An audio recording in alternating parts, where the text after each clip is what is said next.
le dimanche, tu te lavais, tu prenais ta Bible et tu partais dans ta communauté. Maintenant, tu te laves les dimanches et tu t'en vas à la plage. Avant, tu prenais plaisir à venir à l'église, entendre l'adoration. Maintenant, tu prends plaisir de t'asseoir dans ta maison et d'écouter des musiques mondaines le dimanche matin. Meilleur exemple de rétrogradation dans la Bible, c'est la rétrogradation du fils prodigue. Pour que le fils prodigue quitte la maison de son père, quitte l'église de son père, il a fallu que le fils prodigue commence à aimer des choses que les choses qui se trouvaient dans la maison de son père. La Bible dit qu'il a commencé à aimer les choses du monde, il a commencé à aimer les maquis, à aimer les boîtes de nuit. Dimanche matin, tu n'as plus la force de venir à l'église parce que la veille, tu as dormi ou tu as dansé dans les boîtes de nuit, dansé dans les maquis. C'est pourquoi la plupart des gens qui ne sont pas en joie, qui ne sont pas motivés les dimanches matins, je me pose la question, ils étaient où hier? Quand quelqu'un commence à aimer quelque chose plus que l'église, il se détourne de l'église. C'est pourquoi tu dois aimer l'église de toutes tes forces, de tout ton cœur, afin que rien ne vienne ravir l'amour de l'église qui est dans ton cœur. La première raison qui fait que les chrétiens rétrogradent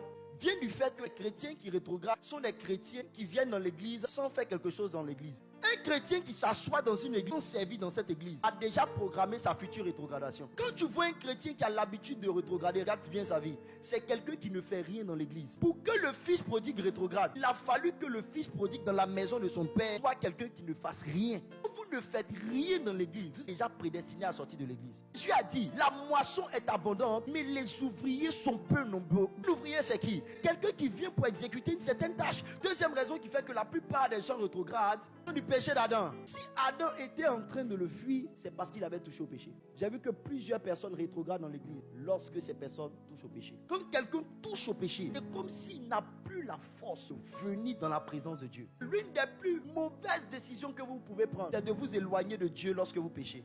Pourquoi? Parce qu'il n'y a pas un péché que Dieu ne peut pas pardonner.